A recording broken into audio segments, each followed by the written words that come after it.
क्या केंद्र सरकार ने अपनी पूरी टीम को पश्चिम बंगाल भेज दिया है ताकि टीएमसी को हराया जा सके? दरअसल इस तरीके के आरोप टीएमसी की ओर से पहले भी कई बार उठाए जा चुके हैं, लगाए जा चुके हैं और खुद सीएम ममता बनर्जी को चुनाव आयोग के खिलाफ मोर्चा खोलते हुए एक दो बार नहीं बल्कि कई दफा देखा गया है। वहीं अब पश्चिम बंगाल से एक वीडियो सामने आया है जिसमें यूपी कैडर के आईपीएस अजय पाल शर्मा का वीडियो वायरल हो रहा है, जिसमें वो टीएमसी प्रत्याशी को खुलेआम धमकी देते हुए नजर आ रहे हैं, जिसके बाद से सियासी बवाल मच गया है। तो इस वीडियो में आईपीएस अजय पाल शर्मा ने टीएमसी प्रत्याशी को लेकर क्या कहा है और इस पर टीएमसी और विपक्षी नेताओं ने क्या पलटवार किया है, सब कुछ आपको विस्तार से बताएंगे और समझाएंगे अपनी स्पेशल रिपोर्ट में। नमस्कार, मैं आकांक्षा और आप देखना शुरू कर चुके हैं 4 PM न्यूज नेटवर्क। दोस्तों, पश्चिम बंगाल विधानसभा चुनाव का माहौल इस समय अपने चरम पर है और दूसरे चरण के मतदान से ठीक पहले जो घटनाएं सामने आ रही हैं वो इस चुनाव को और भी ज्यादा विवादित और दिलचस्प बना रहा है। खासकर जिस तरीके से केंद्र सरकार और राज्य की सत्तारूढ़ पार्टी के बीच टकराव खुलकर सामने आ रहा है, उसने पूरे चुनावी माहौल को एक नई दिशा दे दी है।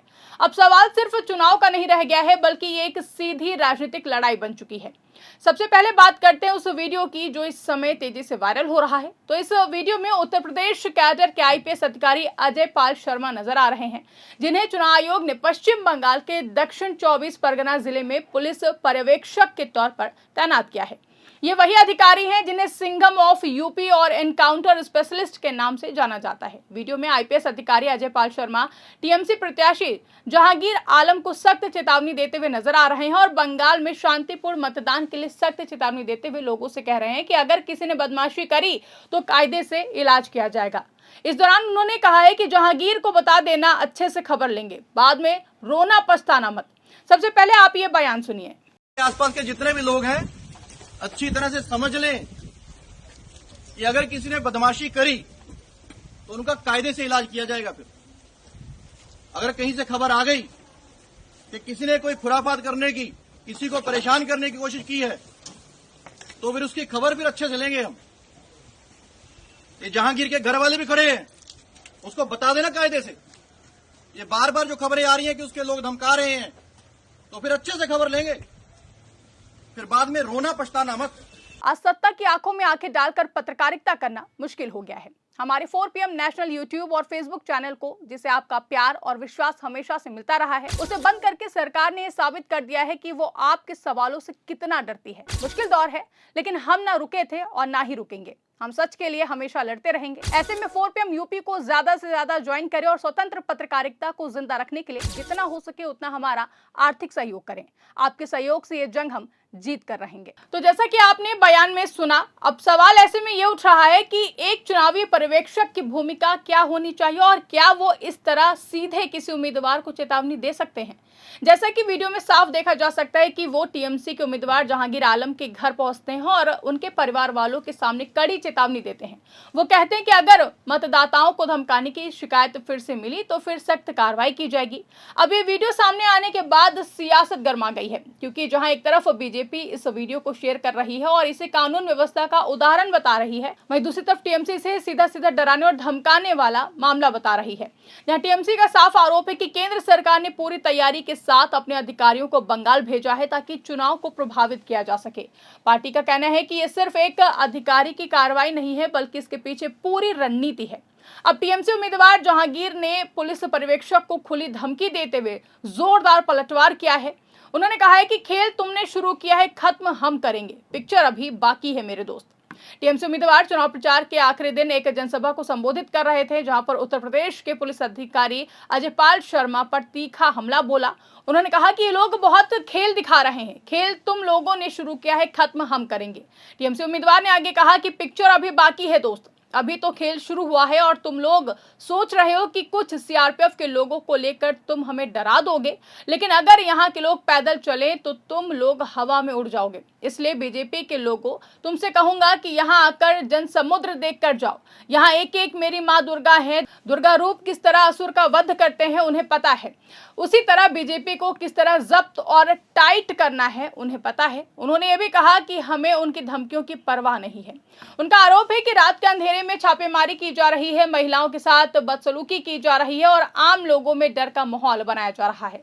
कुल मिलाकर टीएमसी और भारतीय जनता पार्टी के बीच ये सीधी टक्कर बन चुकी है, जहां टीएमसी का कहना है कि केंद्र सरकार किसी भी कीमत पर बंगाल में सत्ता हासिल करना चाहती है और इसके लिए वो प्रशासनिक मशीनरी तक का इस्तेमाल कर रही है। वहीं बीजेपी का कहना है कि चुनाव को निष्पक्ष और शांतिपूर्ण तरीके से कराने के लिए सख्ती जरूरी है। इस पूरे विवाद के बीच ममता बनर्जी और उनकी पार्टी केंद्र की मोदी सरकार पर हमलावर है। उनका कहना है कि केंद्र सरकार बंगाल की जनता के जनादेश को प्रभावित करना चाहती है। टीएमसी नेताओं ने यहां तक कह दिया है कि चुनाव के बाद अगर उनकी सरकार बनती है तो ऐसे अधिकारियों के खिलाफ सख्त कार्रवाई की जाएगी। दिलचस्प बात यह है कि इस पूरे मामले में इलेक्शन कमीशन ऑफ इंडिया की भूमिका पर भी सवाल उठ रहे हैं, क्योंकि अजय पाल शर्मा की नियुक्ति चुनाव आयोग ने की है, लेकिन उनके काम करने के तरीके पर विवाद हो रहा है। एक पूर्व आईएएस अधिकारी ने भी इस पर टिप्पणी करते हुए कहा है कि चुनाव पर्यवेक्षक का काम सिर्फ जानकारी जुटाना होता है, ना कि सीधे कार्रवाई करना या बयान देना। उन्होंने साफ कहा कि हम चुनाव आयोग की आंख और कान होते हैं, जुबान नहीं। अब यहाँ सबसे बड़ा सवाल यही है कि क्या वास्तव में केंद्र सरकार ने अपनी पूरी टीम बंगाल भेज दी है? टीएमसी और विपक्षी दलों का तो यही आरोप है। उनका कहना है कि यूपी जैसे राज्यों के अधिकारियों को खासतौर पर इसलिए भेजा गया है क्योंकि उनकी इमेज सख्त कार्रवाई करने वाली है और इससे बंगाल के मतदाताओं को डराया जा सके। दूसरी तरफ समाजवादी पार्टी के राष्ट्रीय संयोजक अखिलेश यादव भी इस मुद्दे पर खुलकर सामने आए हैं और उन्होंने आरोप लगाया कि बीजेपी ने ऑब्जर्वर के नाम पर अपने एजेंट भेजे हैं। उन्होंने कहा कि ये लोकतंत्र के लिए खतरनाक है और अगर सत्ता में बदलाव होता है तो ऐसे लोगों को जवाब देना होगा। एक्स पर पोस्ट करते हुए अखिलेश यादव ने लिखा कि पश्चिम बंगाल में भाजपा ने ऑब्जर्वर के नाम पर रामपुर व संभल में टेस्ट किए हुए अपने एजेंट भेजे हैं, लेकिन इनसे कुछ होने वाला नहीं। दीदी हैं, दीदी रहेंगी। सही समय आने पर भाजपा और उनके संगी साथियों के इन जैसे एजेंटों की सारी आपराधिक करतूतों की गहरी जांच होगी और बेहद सख्त दंडात्मक कार्रवाई भी। ये सब अधिकारी के रूप में अनरजिस्टर्ड लोगों के अनरजिस्टर्ड अंडरग्राउंड सदस्य हैं। हम ना इन्हें भागने देंगे ना भूमिगत होने देंगे। ये खोद के लाए जाएंगे और अपने कुकृत्यों के लिए कानूनी सजा भी पाएंगे। लोकतंत्र के अपराधी बख्शे नहीं जाएंगे। वहीं टीएमसी सांसद महुआ मोइत्रा ने भी आईपीएस अजय पाल शर्मा पर तंज कसते हुए लिखा कि मेरा फेयर एंड लवली बबुआ, हम तो वो लोग हैं जो कायदे से आपके छोटे फैंटा और बड़े फैंटा का भी इलाज कर लेते हैं। हीरोगिरी थोड़ा संभाल के कीजिए। अब अगर जमीनी हकीकत की हम बात करें तो पहले चरण के मतदान में भारी संख्या में वोटिंग हुई थी। लगभग 93% मतदान ने यह दिखाया कि जनता अपने अधिकार का इस्तेमाल करने के लिए तैयार है और किसी डर के माहौल में नहीं है। लेकिन इसके बावजूद इस तरह के वीडियो और आरोप प्रत्यारोप चुनाव के माहौल को जरूर प्रभावित करते हैं। टीएमसी का कहना है कि अगर जनता इतनी बड़ी संख्या में वोट डाल रही है तो फिर डर का सवाल कहां है? ऐसे में सवाल यही है कि क्या सच यही है कि भाजपा ने पश्चिम बंगाल में अपनी पूरी टीम भेज दी है? क्या वाकई केंद्र सरकार ने टीम को भेज करके वहां पर चुनाव को कंट्रोल करने की कोशिश की है ताकि टीएमसी को हराया जा सके, या फिर ये सिर्फ एक राजनीतिक नैरेटिव है जिसे चुनावी फायदा लेने के लिए गढ़ा जा रहा है? जो भी हो, लेकिन इतना जरूर तय है कि दूसरे चरण के मतदान से पहले यह मुद्दा चुनाव का सबसे बड़ा केंद्र बन चुका है। अब देखना यह है कि जनता इस पूरे विवाद को किस नजर से देखती है और इसका असर चुनाव परिणाम पर कितना पड़ता है।